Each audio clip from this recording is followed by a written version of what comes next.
नमस्कार मंडळी, स्वामी ज्योतिषमध्ये मी सौ जयश्री रत्नदीप पत्रे स्वामी तुमचं मनपूर्वक स्वागत करते. तर मंडळी, वटपौर्णिमा हा सण सुवासिन स्त्रियांसाठी अत्यंत पवित्र आणि महत्त्वाचा सण आहे. आपल्या पतीला उदंड आयुष्य लाभावं, 7 जन्म हाच पती मिळावा यासाठी सुवासिन स्त्रिया हे व्रत मनोभावे आणि श्रद्धेने करतात. या दिवशी पूजा करताना आणि व्रत पाळताना कोणत्या गोष्टी कराव्यात याविषयीची आणि कोणत्या गोष्टी टाळावे याविषयीची माहिती आपण पाहणार आहोत. वटपौर्णिमेच्या दिवशी पाळावयाचे नियम. पूजा यशस्वी आणि फलदायी होण्यासाठी काही नियमांचं आपणास पालन करायचं आहे. पवित्र स्नान. सकाळी लवकर उठून स्नान करावे. स्वच्छ कपडे आणि शक्यतो नवीन साडी परिधान करावी. पूजेला बसण्यापूर्वी मनात वटवृक्षाची, सत्यवान सावित्रीची प्रार्थना करावी आणि संकल्प करावा. योग्य पोशाख आणि शृंगार करावा. या दिवशी सुवासिनीने पूर्ण शृंगार करावा. हातावर मेहंदी काढणे, कपाळावर कुंकू लावणे, गळ्यात मंगळसूत्र, हातात हिरव्या बांगड्या आणि पायात जोडवी घालणे अत्यंत शुभ मानले जाते. त्याचबरोबर आपणास साडीसुद्धा नेसायची आहे. तुम्ही ड्रेसवर पूजा चुकूनही करू नका. वटवृक्षाची शास्त्रोक्त पूजा कशी करावी. वडाच्या झाडाला हळद कुंकू वाहून आंब्याची पाने, सुताचा दोरा, ऋतुफळे, आंबे अर्पण करावे.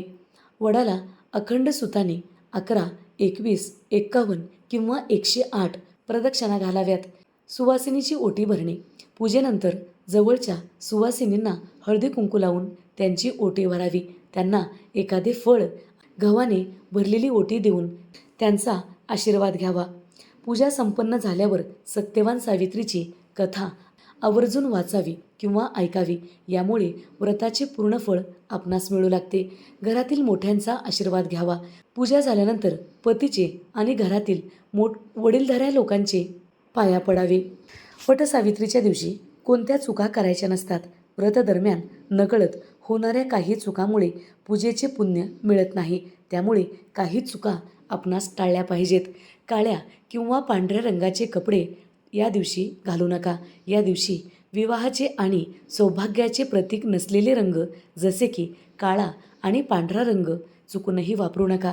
या दिवशी या रंगाची साडी आपणास चुकूनही वापरायची नाही. या दिवशी लाल, हिरवा, पिवळा आणि गुलाबी अशा शुभरंगाची साडी परिधान करायची आहे. वडाला फेऱ्या मारताना सुताचा धागा मध्येच तुटणार नाही याची काळजी घ्यावी. तसेच घाई गडबडीत फेऱ्यांची संख्या विसरू नका. कमीत कमी 7, 11, 21, 51 अशा फेऱ्या मारावेत. फांदी तोडून पूजा करू नका. अनेकदा स्त्रिया वडाची फांदी तोडून ती घरी आणतात आणि कुंडीत किंवा कलशात ठेवून पूजा करतात. शास्त्रात याला निषिद्ध मानले आहे. वटवृक्ष ही दीर्घायुष्याचे प्रतीक आहे. त्याला तोडणे अशुभ मानले जाते. शक्यतो निसर्गात असलेल्या जिवंत झाडाची पूजा करणे शुभ मानले जाते. वटपौर्णिमेच्या दिवशी, व्रताच्या दिवशी मनात कोणाबद्दलही आकस, राग, द्वेष ठेवू नका. विशेषतः पतीसोबत, घरातील सदस्यासोबत वाद घालू नका. खोटे बोलणे आणि कोणाची निंदा करणे टाळले पाहिजे. घरी आलेल्या किंवा पूजेच्या ठिकाणी बसलेल्या कोणत्याही सुवासिन स्त्रीचा किंवा गरजू व्यक्तींचा अपमान करू नका. कोणालाही रिकामे हाताने परत पाठवू नका.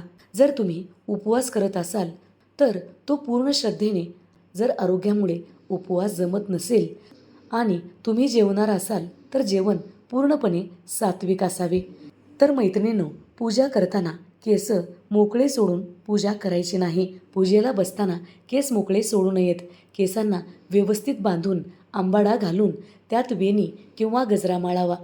कारण मोकळ्या केसांनी पूजा केल्यामुळे पूजेचं फळ मिळत नाही आणि आपल्या पतीला दीर्घायुष्य प्राप्त होत नाही. जर आरोग्याच्या कारणास्तव किंवा पाळीमुळे तुम्हाला स्वतः पूजा करता आलेलं नाही तर मनोभावे आपण वटवृक्षाची आणि सत्यवान सावित्रीची मनोभावे पूजा करावी. मानस पूजा करावी. मनात श्रद्धा असणे हे सर्वात महत्त्वाचे मानले जाते. जर व्हिडिओ आवडलेला असेल तर नक्की लाईक करा, शेअर करा, सबस्क्राईब करा. बाजूच्या घंटीला ऑल करा. त्यामुळेच मी टाकलेले प्रत्येक व्हिडिओ तुम्हाला पाहता येतील. धन्यवाद. हर हर महादेव.